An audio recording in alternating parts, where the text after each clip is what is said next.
Buen día, República Oriental del Uruguay. En este día, martes 13 de septiembre del año 2022, día de reunión, de convocatoria para políticos de parte del presidente del Frente Amplio, Fernando Pereira, de reunión, ¿para qué? Para pacificar políticamente al país. Se habla de bajar los decibeles, de ir a una reunión entre los principales referentes de los distintos partidos políticos como para establecer una suerte, no sé, de qué, de pacto, de tregua y bajar los decibeles e ir a un clima de mayor pacificación en cuanto a la discusión política, parecería. Martes 13 además, ¿no? Qué complicado. Justo un martes 13. Pero parece que el tenor de la conversación alude a los agravios personales, bajar el tenor de sus agravios, bajar la violencia. Violencia. Busqué en el diccionario violencia. ¿Y qué significa? Bueno, la violencia es el uso de la fuerza para conseguir un fin. Eso es la violencia. Es el uso de la fuerza para conseguir un fin, especialmente para dominar a alguien o imponer algo. Esto es la violencia. El uso de la fuerza para llegar a un fin y, por supuesto, ese uso de la violencia se aplica contra alguien o para imponer algo. Cualidad de violento, segunda acepción del diccionario, la violencia de una explosión, por ejemplo. Es decir, la violencia es un hecho violento, es un hecho de fuerza que va a sobrepujar a otros hechos o a personas. Es la aplicación de una fuerza incontrastable ante el más débil para imponer algo. Quizá no sea lo más adecuado hablar de violencia entre integrantes del poder político y especialmente en relación a lo personal. Qué, qué mal que habla esto del sistema político uruguayo, porque nos está hablando entonces que les preocupa muchísimo los argumentos personales, más que los argumentos de ideas o los argumentos de políticas de Estado posibles o políticas públicas. Los argumentos políticos, los argumentos de ideas parecen no importar tanto como los argumentos de los agravios personales. Parecería ser, en este caso, de acuerdo a la terminología violencia, de acuerdo al significado de la palabra, de acuerdo a la acepción de la palabra violencia, según la Real Academia Española, que la violencia la está aplicando el sistema político para con la población uruguaya, que es el verdadero damnificado, el violentado, que somos todos nosotros. La población uruguaya que en el curso de un periodo de gobierno no tiene el poder de tomar decisiones, es vulnerable ante los sucesos, ante los hechos que se van sucediendo, de acuerdo a la vida política que instruye, que lleva adelante, que practica el sistema político uruguayo. Por lo tanto, esta especie de tinglado, de comedia, de ir a una reunión para bajar los ánimos y pacificar la violencia en relación a los agravios personales que unos y otros se hacen, parece realmente un acto, un hecho de violencia para con la población y sobre todo para con nuestra democracia, que necesita con urgencia un montón de soluciones necesita el país en materia social, en materia económica, y por supuesto que, como lo venimos diciendo acá, necesita un montón de soluciones, inclusive a nivel legislativo, para reconfigurar el Estado de Derecho republicano constitucional, hecho que no se va a dar, evidentemente, en este periodo de gobierno, porque no está la voluntad política para ello, respecto a, bueno, un paquete de leyes que hacen funcionar al país sin esas reglas de reconocimiento que se deben aplicar en las ciencias jurídicas y que se deben aplicar según lo que la Constitución establece, esas reglas de reconocimiento que le den validez jurídicas validez jurídica, perdón, a un conjunto de leyes para que se integren armoniosamente a un orden jurídico, como muy bien lo explica, entre tantos doctrinos, el doctor Eduardo Jiménez de Aréchaga. Pero también lo explicó Barbagelata, lo explicó Vesco y tantos doctrinos de prestigio internacional, entre ellos el propio Kelsen, cuando habla del orden jurídico. Si eso se establece, hablamos de un Estado de Derecho realmente. Todas aquellas leyes que conforman ese Estado de Derecho tienen que responder, ser reconocidas por la Constitución de la República, que a su vez la Constitución de la República reconoce las leyes de la naturaleza. Eso dice el derecho como ciencia. En Uruguay estamos bastante complicados en ese tema, por no emplear otra palabra. Está con nosotros el diputado, el doctor Felipe Schipani. En un momento hoy del país especial, ¿no? Esa convocatoria, Felipe, como para pacificar los ánimos. Por otra parte, quien plantea esto es quien personalmente, como el caso de Fernando Pereira, y a su vez su fuerza política, son los que más violencia han generado en este tiempo dentro del sistema político. Violencia en cuanto a ese clima tenso de mentiras, de cinismo, de campaña mentirosa en el referéndum, de mentiras permanentes. El paro del 15, ahora, el próximo paro que va a dar el PCNT, es un hecho de violencia para mí, porque ¿cuáles son los reclamos? Por la pobreza, por trabajo de calidad y recuperación de salario. Qué vaga, ¿no? La plataforma, qué vaguedad. ¿Y a qué responde? Si no se recuperaron los salarios reales ya, no se llegó a un acuerdo con el gobierno, y calidad de trabajo, y si ha descendido la tasa del desempleo, Uruguay está con signos claros de recuperación económica, después de 2 años de pandemia, y que la cosa no está tan fácil, porque vos sabés que el bicho sigue por ahí, me voy enterando de gente muy amiga, muy conocida, que se ha visto muy afectada, contagiada otra vez por COVID. El mundo no está fácil.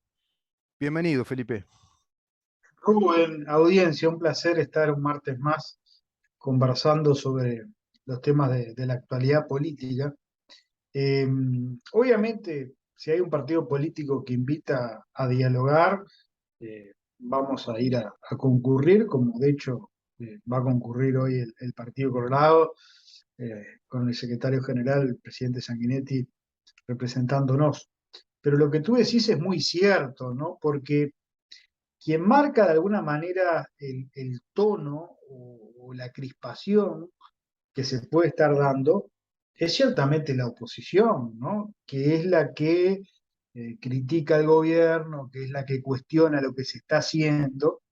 Por tanto, si hay un clima crispado en el país, que yo francamente no lo veo así, lo que hay es debate político. ¿No?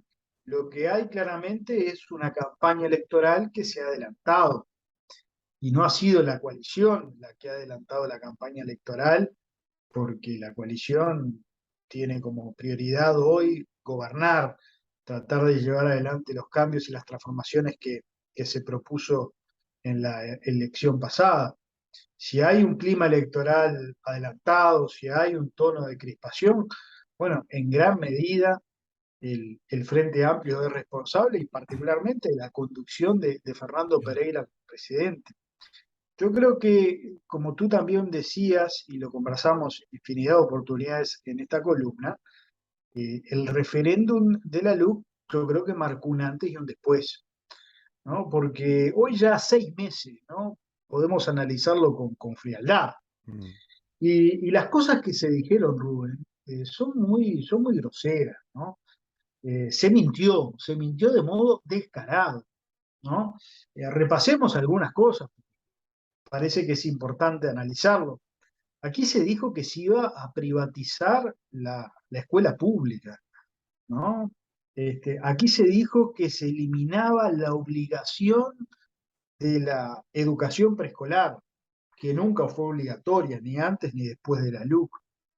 Aquí se dijo que iba a haber desalojos masivos de inquilinos a partir del nuevo régimen de alquileres que preveía la LUC.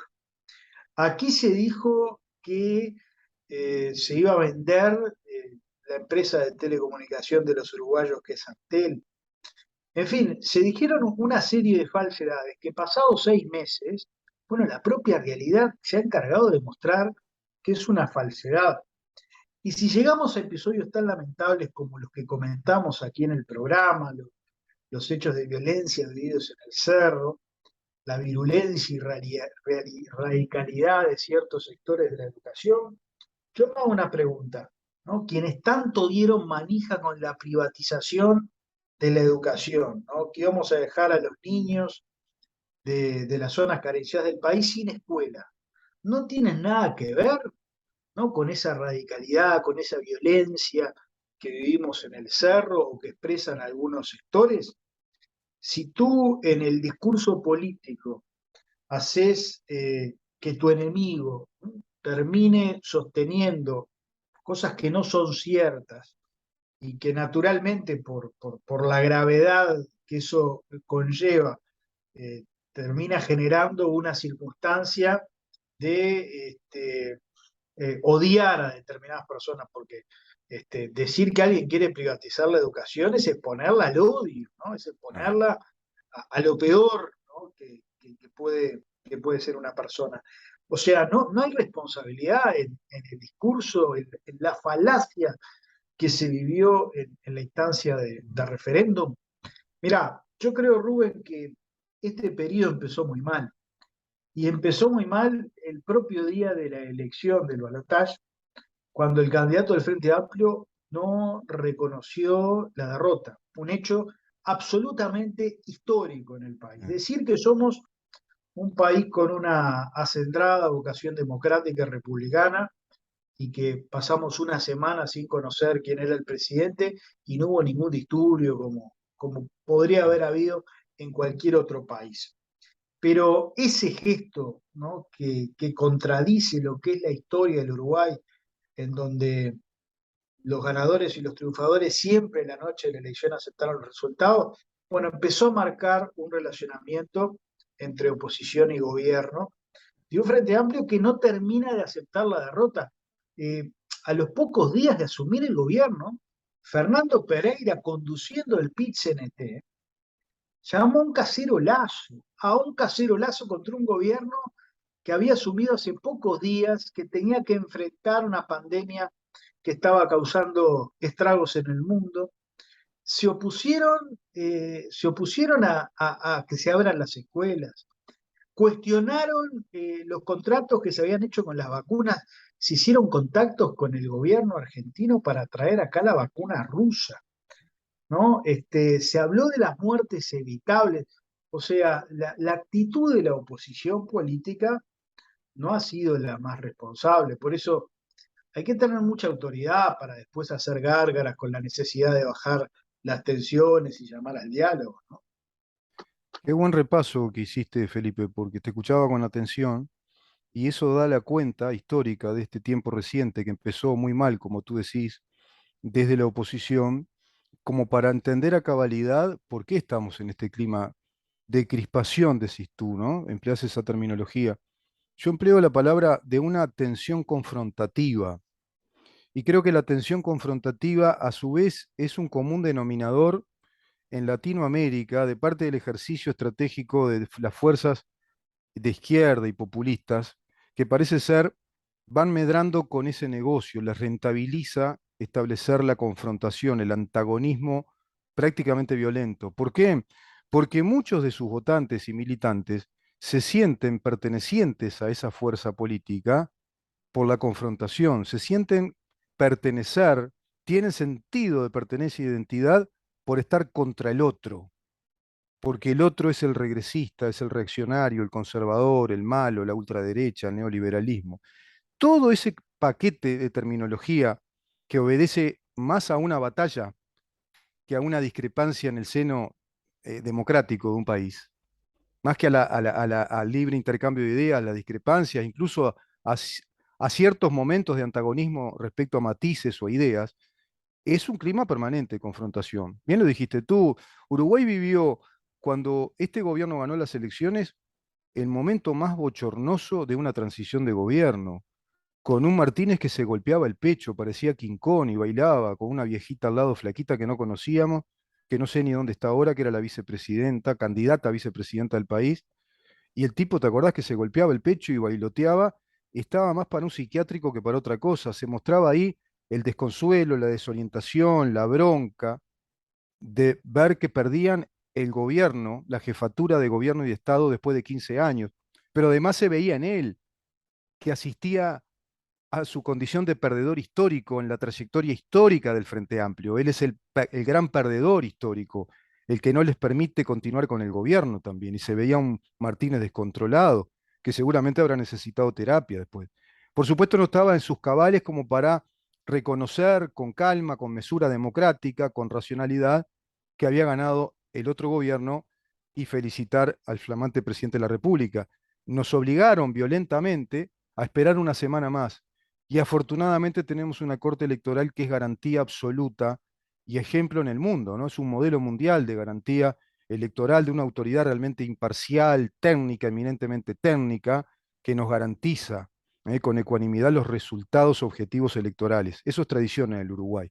Por ese lado tenemos una positiva, mirá vos, hablando de por lo positivo. ¿Te acordás cuando el presidente en la otra elección hablaba de por la positiva? Ahí tenemos una positiva y una muy negativa. Y a partir de ahí ese derrotero de tensión permanente, de confrontación permanente, la asignación, ¿te acordás también la renta básica universal que pidiera préstamos el gobierno? No le votaron una a favor, ni una. Y después vino el referéndum, ni la mentira con el referéndum como tú explicaste. Y siguió hasta ahora siguen las mentiras. Este paro que viene ahora, ¿no? Por la pobreza, qué sé yo, si eso no es violencia, y violencia ante la población, ya que muchas veces se puede desorientar, que es permeable a determinadas señales. Y la violencia del cerro, evidentemente, como tú decís, es producto, consecuencia de esos mensajes irresponsables, que además ponen a una persona en el epicentro de una mentira muy grave, como decir que se va a privatizar la educación pública, que es el bastión del Uruguay. Es realmente muy dañino cuando pensamos, si reflexionamos seriamente esto, es muy dañino lo que hicieron, es demasiado violento. Es decir, que ustedes venían a privatizar lo que es bastión histórico. Es una ancestralidad uruguaya la educación bareliana pública. Totalmente, sí, y expone al odio de las personas que quieren hacer eso, ¿no? Claro. Por eso digo, a ver, nada viene de un repollo, todo tiene una explicación, ¿no? Claro. Este, por eso cuando ocurrió los episodios del Cerro, que enseguida todos salieron a deslindar responsabilidades, los sindicatos, FENAPE, hizo un comunicado. Bueno, a ver, ellos son responsables, ¿no? Si tú sembrás falacias, mentiras, bueno, exponés a que haya un exaltado que insulte y que le tire un termo a la camioneta de Claro. quien tiene a cargo la reforma de la educación, ¿no? Y quien supuestamente viene a privatizarla. Entonces, hay que tener, creo yo, mucha autoridad para llamar al diálogo, para tratar de bajar tensiones y hay que procurar eh, ser consecuente con lo que se dice, ¿no? E inculcar con el ejemplo. Claro. Claramente que Fernando Pereira, luego de que asumió la presidencia del Frente, hizo, bueno, que la fuerza política asumiera un rol de combate al gobierno mucho más activo. Todos estos episodios de Charles Carrera, vergonzoso, me hace acordar mucho a todo lo de FENAPE, ¿no? Sí. La victimización, con la denuncia ante la Comisión de Derechos Humanos de la UEA, ¿no? Realmente absurdo, ¿no? Absurdo. Muy parecido a lo que hizo FENAPE, ¿no? Con las denuncias ante la UIT. O sea, asuman las responsabilidades. Hasta el propio Mujica lo Mm. dejó en offside a Charles Carrera, porque realmente ya llega a una situación de ridículo, ¿no? Y el Frente Amplio interpreta que es un ataque que le está haciendo el gobierno, una persecución que le está haciendo el ministro del Interior, cuando Sí. claramente el senador Carrera incurrió en una ilicitud, ¿no? O sea, cuando se denuncia, ¿no? a personas de la coalición, ¿no? Son los peores, son los corruptos, son lo peor. Ahora, cuando uno de ellos es denunciado por aparentes actos mm, delictivos, bueno, la victimización a flor de piel, ¿no? mm, Falta que vayan a hablar con el Papa Francisco al Vaticano. Es realmente sí, insólito, ¿no? sí, sí. Realmente insólito. Bueno, ese episodio que tú decís es increíble porque ahí radica una violencia institucional y para con el sentir institucional de nuestra población. Porque si hay claros visos de una ilicitud, ¿no? Una bala disparada en un momento rarísimo, que hay que investigar, que no se investigó bien en su tiempo y forma, hay un damnificado de por vida, parapléjico, y a su vez una falsificación documentaria ya ostensible, prestándole un servicio en el hospital policial a una persona que no es policía, pero le hicieron pasar como policía. Bueno, todo lo que ya sabemos, no cabe duda que eso tiene que ir a la justicia. Eso va a la justicia por el trámite de denuncias. Una de las denuncias es de la propia familia de Víctor Hernández. Y a su vez hay otra investigación en asuntos internos que llega a la conclusión de que se debe tramitar también este tema hacia la justicia. Se le comunica al ministro del Interior y el ministro del Interior tiene la obligación de viabilizar esa denuncia a la justicia. Es decir, no hay ninguna persecución de un ministro en este caso, ¿no? Quiero poner las cosas en su orden para que la gente entienda a qué nivel de violencia estamos asistiendo con estos personajes. Y después, como tú decís, esto, Charles Carrera, que es abogado además, que él sabe de qué se trata y que es lo que corresponde, porque si tuviera la cola bien limpia, para hablarlo en criollo, la persona que sabe que realmente es inocente, dice, no hay ningún problema. Voy a la justicia y en la justicia se va a dirimir con total claridad que yo no tuve nada que ver. Es más, la persona de bien requiere ir a la justicia. Necesita que esto se aclare en la justicia si hay tanta sospecha que esté mancillando o ensuciando su honor social. Entonces, bueno, vamos a resolverlo. Vamos a resolverlo por la vía que corresponde en un Estado de Derecho. No, hacen el circo de ir a la Corte Interamericana de Derechos Humanos, a la OEA, hablan de la persecución política, aplican la teoría del lawfare, que es una teoría del neoconstitucionalismo marxista que la está aplicando Cristina Fernández de Kirchner, que la aplicó Lula da Silva en Brasil. Es siempre lo mismo.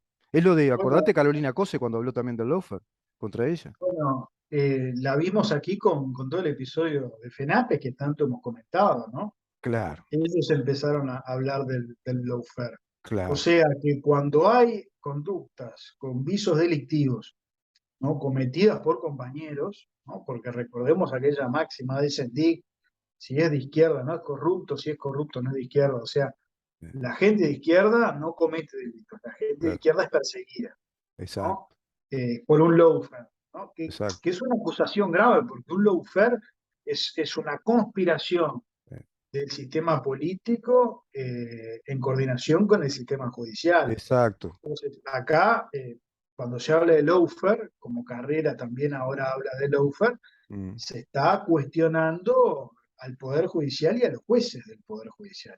Es Y el muy sistema grave. político, ¿no? Y a los Es el. fiscales, ¿no? Bueno, al Claro, sistema político, claro, por supuesto, y a los claro, fiscales.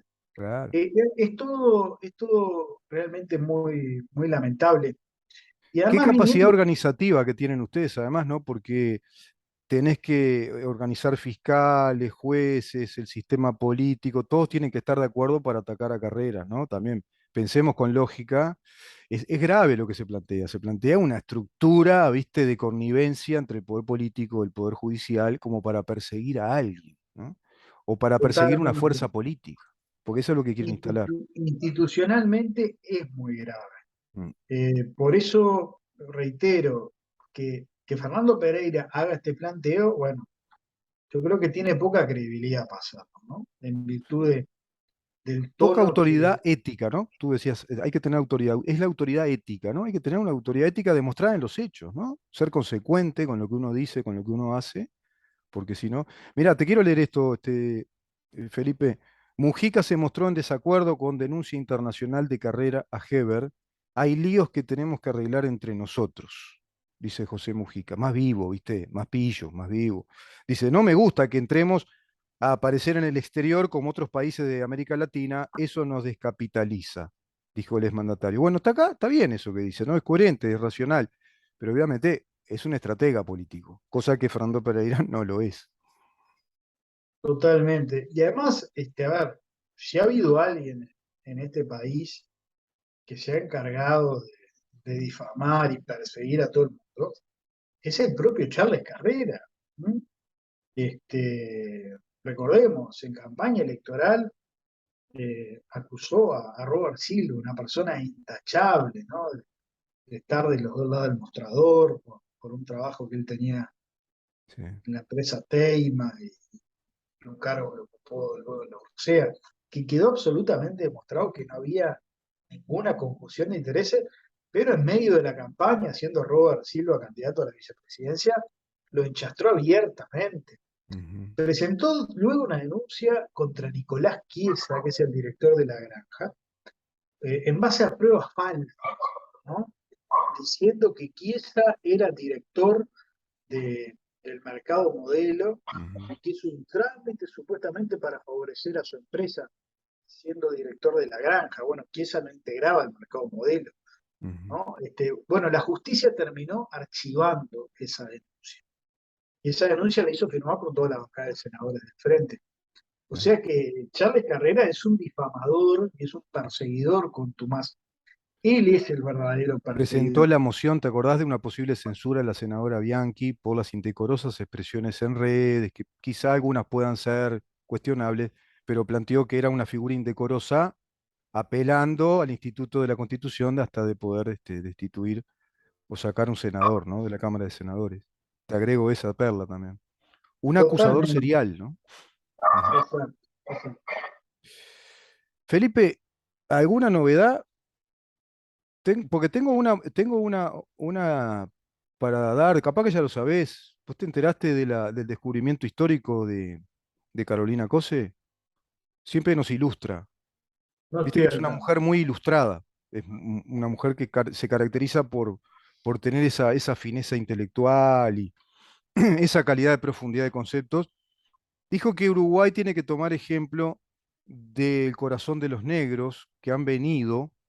Capaz que está por ahí, Damián. Vamos a escuchar un poquito lo que dijo, a ver si lo tenemos. Vamos a ver si se puede.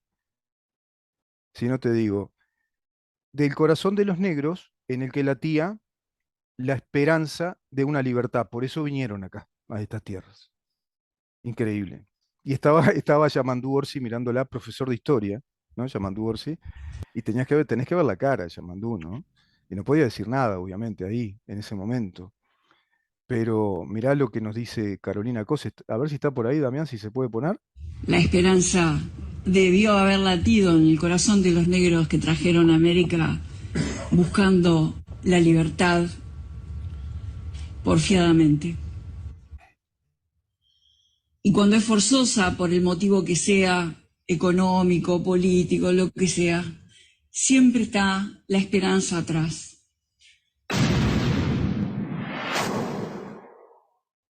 Ahí está. ¿Viste? O sea, es muy parecido a los napolitanos que vinieron acá, los gallegos, libaneses, armenios, alemanes, que vinieron por voluntad propia a buscar una tierra de libertad, de prosperidad con esa esperanza, ¿no? Qué disparate, ¿eh? Qué disparate. Pero historia de primer año ya, de liceo, pierde, ¿no? Sí, la tiene que bochar rápidamente un profesor. Increíble. Después tengo otra perla de sabiduría de Carolina Cose, que llega a decir que la mugre que hay acá en Montevideo no es por la deficiencia del servicio. La basura de Montevideo se debe a la pobreza. Es por la pobreza y no a la deficiencia de los servicios. Que la gente está muy pobre, necesita comer y hace cualquier cosa. Por eso se ve que está lleno de carros y está todo revuelto, porque la gente está muy pobre. Esa era otra. No tengo, creo que el audio, el video, pero te paso otra perla más. Eso creo Bueno, que a ver, también es violencia, ¿no? Hay violencia, porque hay ignorancia por un lado y por otro lado hay cinismo, ¿no? eso forma parte de todo un discurso que está articulando el Frente Amplio para dar la imagen de una situación muy compleja desde el punto de vista social en el país. Mm. El discurso del hambre, ¿no? Lo vemos permanentemente. Que lo van a Este, coronar con el paro del jueves, ahora, en exacto, este momento. exacto. A ver, es cierto de que producto de la pandemia creció la pobreza, era inevitable, o sea, ocurrió en el mundo entero, ¿no? Claro. Pero también es cierto que hubo una asistencia del Estado en materia social muy importante. 2.200 millones de dólares se destinaron a través del Fondo Coronavirus justamente a atender las distintas cuestiones, entre ellas la social. Se duplicaron las transferencias del Ministerio de Desarrollo Social. Es claro, es innegable de que hubo una presencia activa del Estado y es claro también de que afortunadamente está bajando la pobreza y seguramente terminemos el año con niveles prepandémicos, ¿no? Muy Eh, activa y muy inteligente, muy racionalizada la política de despliegue ahí de medidas sanitarias, de medidas sociales, ¿no? De salvataje social, de asistencia, en un momento tan difícil del mundo, ¿no? pero digamos toda la realidad, o sea, Mm. el gobierno que asumió el 1 de marzo del 20 asumió en una situación compleja desde el punto de vista social, ¿no? 400.000 personas en la informalidad, Mm. ¿no? Bajó un poquito el agua con la pandemia en el propio mes de marzo y ya quedó al descubierto una situación social enormemente compleja, Mm. enormemente débil. Mm. O sea que no tiene mucha autoridad el Frente Amplio para señalar determinadas cosas porque ellos después de 15 años de crecimiento económico entregaron un país enormemente frágil desde todo Sí. punto de vista. Con un altísimo déficit fiscal, con una Bueno, tasa con de un desempleo déficit muy fiscal de alta. 5,1, ¿no? Claro, Altísimo. El claro, déficit fiscal más grande que recuerde la historia económica del país, claro, con una tasa de desocupación del 10,5, claro. hoy es menor, hoy es del 8%, con una situación social compleja también, con Promedio 400.000 personas. inflacionario interanual del 8 al 9%. Y bueno, y con un estado general de las principales políticas muy nocivo, con una Mm. educación en declive, con una Sí, situación de seguridad muy compleja. sí. En fin, a ver, no tiene mucha autoridad el Frente Amplio para Mm. reclamar cosas porque realmente ellos dejaron al país en una situación compleja. El Mm. gobierno tuvo que administrar esa situación heredada y a eso se le adicionó la pandemia. Y creo que estamos saliendo y los resultados que hoy se están viendo de Mm. crecimiento económico, de mejora en los indicadores sociales, Mm. laborales, Mm. de políticas que están desplegándose, como la reforma educativa, como la reforma de la seguridad social, como la inserción del Uruguay en el mundo Mm. a través de la negociación de distintos acuerdos. Mm. Bueno, todo eso da cuenta de un país que está, creo yo, hoy en mejores condiciones de las que estaba en marzo del Mejor, 20. mejor gestionado, ¿no? Mucho mejor administrado. Felipe, tengo que abandonarte, pero te agradezco un montón esta charla, esta conversación, de esta columna que hacemos siempre contigo, muy interesante, los días martes. Muy buena jornada y después, bueno, nos enteraremos de qué resultó de esas conversaciones para bajar los decibeles de violencia. Dios mío, las cosas que hay que escuchar. Un placer, Rubén. Nos volvemos a encontrar la próxima semana. Saludos. Que pase muy bien, Felipe. Muchas gracias. El doctor Felipe Esquipani, diputado por el Partido Colorado, conversando con nosotros. Vamos a una pausa y recibimos al diputado Gabriel Gianoli por el Partido Nacional. Quédate ahí.